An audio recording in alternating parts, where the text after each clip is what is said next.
It's a pleasure to be here to introduce Susan Haskins-Doloff for this semi-posthumous award. Not that Susan herself is semi-posthumous, she's right there, fully humus. But when Theater Talk ended regular production last year, it was at least the end of an era.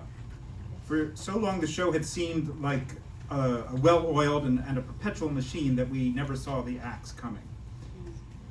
It would be hard to guess from its ending that when it started in 1993 as Inside Broadway, it was a totally homemade, provisional affair, at times taping in a studio that also turned out soft porn ads for the escort trade.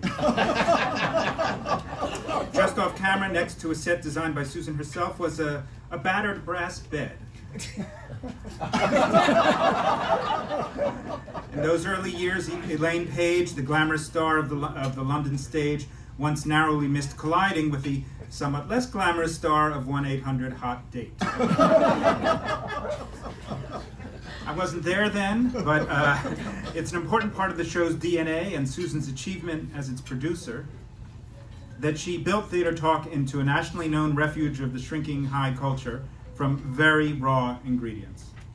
This kept it as lively as any talk fest on television, ripe with testimony and acrimony, subtle opinion and hilarious sass. I'm looking at you, Michael.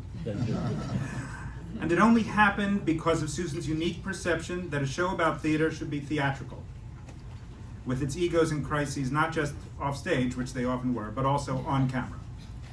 What's the point of cultural programming that ignores half the culture and puts you to sleep? It needed to have Edward Albee, but also Elaine Page, preferably both in sequence. That high-low standard didn't come easy. Aside from wrangling guests and local affiliates, contributors and co-hosts, Susan had to fight to make every minute she put on the air.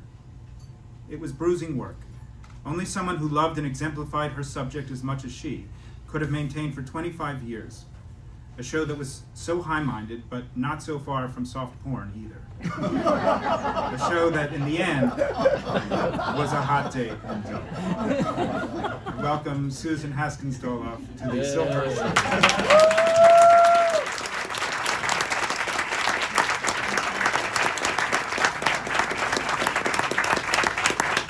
Thank you, Jesse. And thank you so much to the National Academy of Television Arts and Sciences for this honor with this outstanding group of professionals. Here's my story in a nutshell. Recently, my husband and I were standing at the back of the Lunt-Fontanne Theater waiting to be seated for Tina, the hit musical about Tina Turner.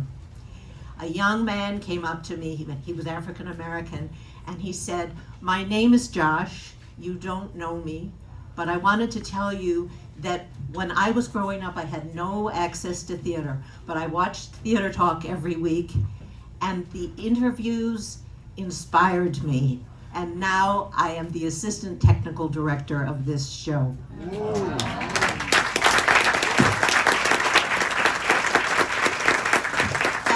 And to quote Stephen Sondheim, that's what it's all about, isn't it? Yeah. I'm so nervous. As Jesse told you, Theater Talk, it was conceived back in 1992 for public access, which at that point had preceded the internet as a forum for independent voices. Director Steve Ahern, an exuberant young writer, Michael Riedel, who was then the managing editor at Theater Week magazine, and I had the shared vision of creating a Meet the Press of Theater meets the McLaughlin Group. So, this series, as Jesse told you, called Inside Broadway, premiered on the Manhattan Neighborhood Network at 8 p.m. on Channel 69 on a Monday night, and we were there for 3.5 years. Then, however, they informed us we were being moved to 2 a.m. So I feared we would basically become invisible. And I called Channel 13, I do not think you can do this anymore, and I pitched the show to the program director's voicemail. Amazingly, a producer, Anna Ramos, a wonderful woman, she's still at WNET, called me up and she said, "Send a pilot." So I went over to my editor, who was a German avant-garde video artist, Dieter Froza, who's now deceased, and we put together this pilot while he was adjusting the color on, it was a little too red, our show. Their cat crawled over, was pregnant, and gave birth to kittens at my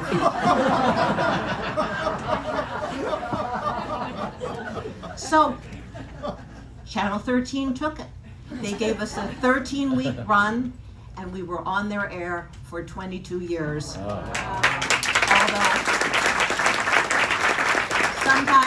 sometimes we were on at 2 in the morning.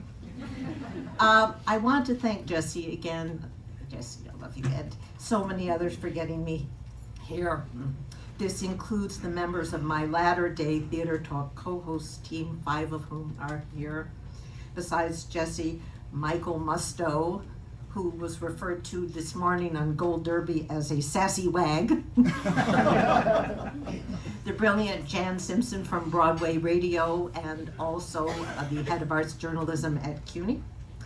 Jason Zinnemann, also from the Times, who this week won the National Arts and Entertainment Journalism Award for Theater and Performing Arts Criticism.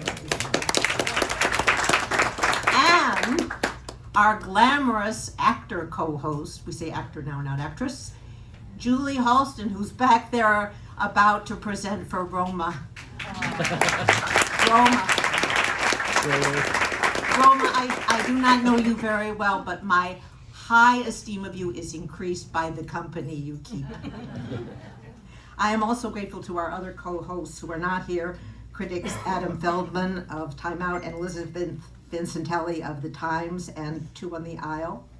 All of them made our shoots joyful events, and all of them are going to appear on our second special at Lincoln Center in May. My gratitude as well to public access legend Stephen Holt, who taught me about that medium. The late Ellen Stewart of La Mama, who taught me to incorporate as a not-for-profit. Bob Isaacson, who brought me to his station CUNY TV and made it possible for us to thrive and grow. Thank you, Bob, so much. My wonderful crew, editors, my associate producers, Vanessa Monet, Merlin Fahey, and now the steadfast Myra Wong, who is here with me right now.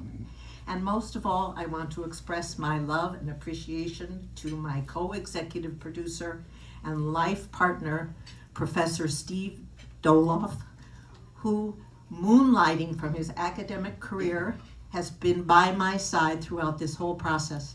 It is no coincidence that he and I got together several months before my highly unconventional television career began. He served as a production manager when we moved to 13. He keeps things running smoothly. He sits at home at night with me and stuffs fundraising envelopes. And most important, he talked me out of quitting so many times, because when things get stressful, and you know this is show business, things get stressful. I'm looking at Chuck Scarborough.